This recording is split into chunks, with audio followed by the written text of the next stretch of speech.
Hey, what's up everybody? Been doing a lot of work on the Craftsman and haven't updated in a while, so just letting you see what's going on here.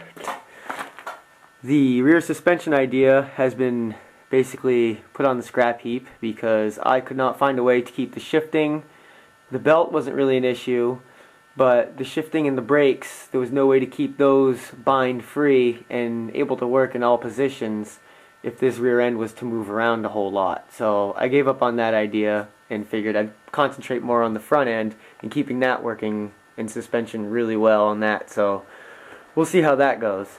But the rear end I built really heavy with these 3 cross braces, so I could put this thing on quite an angle, and if any of this ever breaks, then I'm somewhere I shouldn't be on a lawnmower. But the shifter has been changed. This is a tire iron actually from a Toyota. I don't know where I got that because I've never had a Toyota or don't really know anyone that's ever had a Toyota, but here it is anyways. It's basically welded to the old plate that the other shifter used to sit on, but instead of coming out and up, this one just goes up like a little kink here. So you can just kind of twist it to shift your gears 1 through 4 and then reverses all the way to the right. If you want neutral, you go all the way to the right and back, kind of like a dirt bike. But that's how that's gone. This whole transmission has actually been welded in place. These mounting tabs have been welded in, and these cross braces have been welded to the mounting tabs. So everything's structurally pretty strong, a lot stronger than it was. But as you can see, this is where the old mount used to be. So this has gone down 2 inches and back 3, or maybe 4. And it looks like, yeah, probably 3 on center. So the wheelbase has been stretched a little bit and the transmission has been dropped a little bit, which basically lifts the tractor. The pulley I put on is dished, which allowed me to do that and still keep the belt lined up. Speaking of the pulley, that's now a 5.5 inch as opposed to the old, well, here's what it was. I took the hub out of the middle and reused it for the new pulley to keep it welded on and still hooked up the stock way with the stock C-clip and the stock keyway and everything. So everything's nice and perfect there. One other new little innovation I've created recently was trying to keep this belt in check. This guy I just created, and what this is a swing arm that bolts to where the mowing deck instrument used to be, comes straight out and has a pulley that drops down off the bottom, off of another hub, on basically a spindle, and this is a bolt. This thing is welded to the top of a bolt.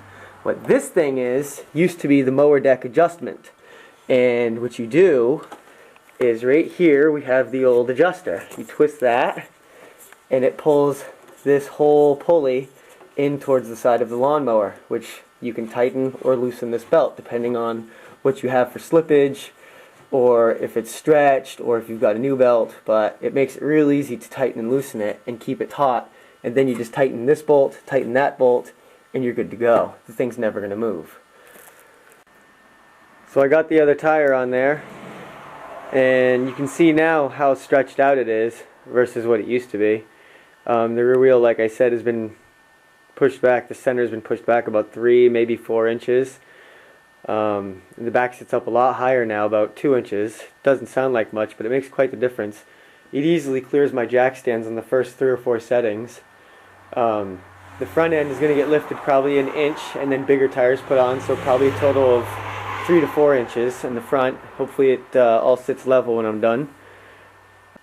So now all I have left to do on the rear end here is probably do a couple more supports on this front end across to here and maybe down, but keeping clear of the belt and shifter assembly. So I want to kind of reduce the possibility of any sort of deflection between these two sides when it starts to twist or bind.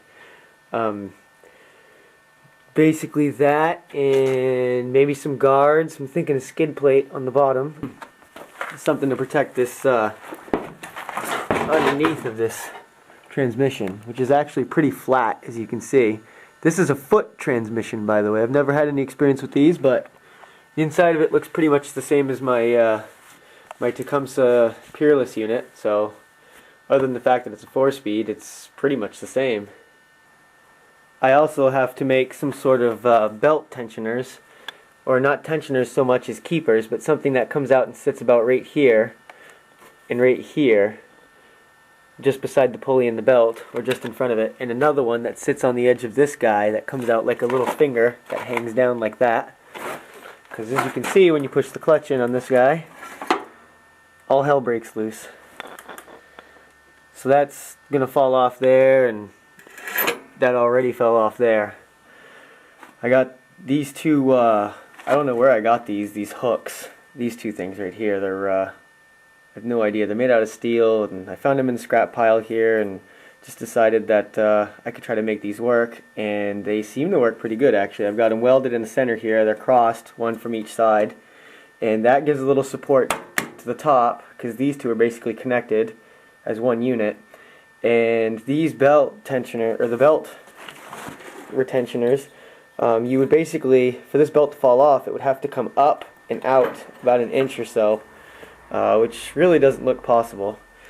The other one, I got that piece all welded on there right there. That just comes out and goes down the side. There's no way that the belt is going to slip past that. Try as you might. But we'll check this out once we push the clutch in here and see what happens. There. Now it's locked open. As you can see, this guy is holding on beautifully, and everything back here. Let's see what happens. Oh, I might have to do something on the back side there, but everything looks pretty good. This sucker might be ready to ride soon. So that's the update. Thanks for checking it out, guys. Later.